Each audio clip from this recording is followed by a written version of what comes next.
Update po tayo sa Tropical Storm Aurin.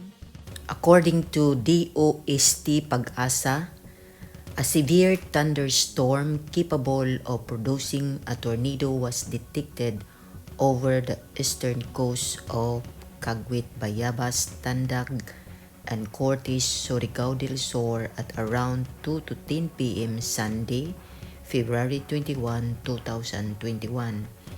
The detected thunderstorm has a strong gust wind of about 8 to 10 mph moving westward. DOST Pag-asa Hinatuan said damage to properties and trees due to strong winds gusts are likely to happen.